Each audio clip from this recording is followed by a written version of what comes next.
Bonjour! Êtes-vous amateur de chili? Nous, à la maison, tout le monde adore. Aujourd'hui, justement, je vais en faire un. Fait que là, j'ai mis un peu plus de viande hachée parce que j'avais un peu de restant. Je voulais le passer.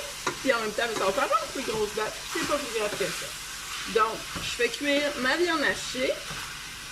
À l'aide de mon séparateur à viande, je défais ma viande. Donc, moi, ce que je vais faire aujourd'hui, je vais semi-suivre la recette. Je la suivrai pas telle quelle, je vais faire des petits changements. Pourquoi?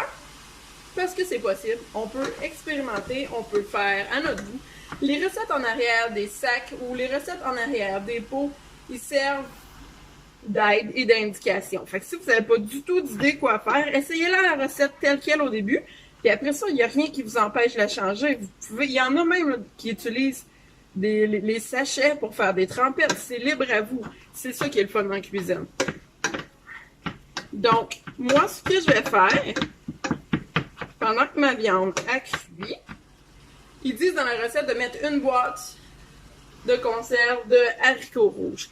Mais à la maison, nous aimons beaucoup les noirs. Nous allons mettre les deux. Je vais donc utiliser ma passoire pliable pour le drainer et les rincer.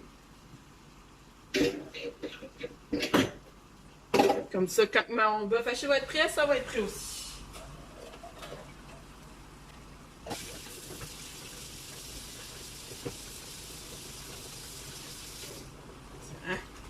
On va continuer à brasser, défaire la viande hachée comme il faut. Là, dépendamment si votre viande est grasse, parce qu'il y a des viandes hachées qui sont plus grasses que d'autres, ça peut être important de drainer l'excédent gras. Dans ce cas-ci, c'est pas si mal, mais je vais voir une fois que c'est cuit qu'est-ce qu'il en reste. Vous voyez je sais pas si vous voyez dans le fond. Ça va être un petit peu dur de montrer. Ok, mais je trouve qu'il y en a un petit peu trop à mon goût. Je vais donc le drainer un petit peu. Encore une fois, si j'avais ma passoire de disponible, j'aurais pu juste l'utiliser. Tout mettre ma viande hachée dedans. Et voilà, on enlève l'excédent. Maintenant, je vais ajouter le sachet au complet.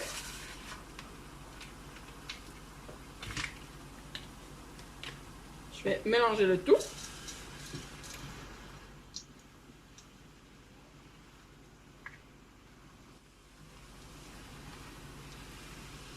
J'ajoute une demi-tasse d'eau.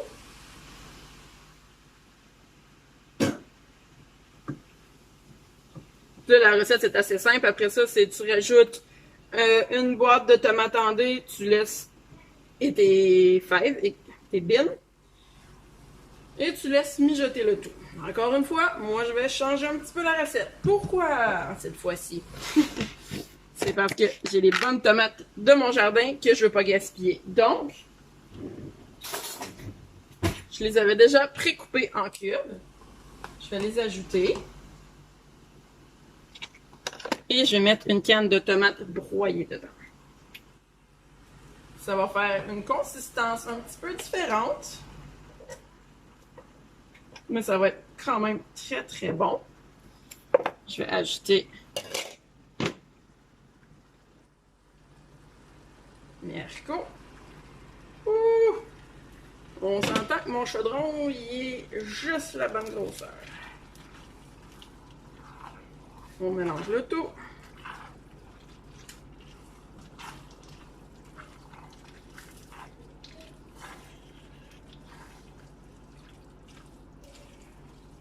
Ici, si on regarde ce qui est écrit dans la recette, ils disent de laisser mijoter environ 15 minutes en remuant à l'occasion.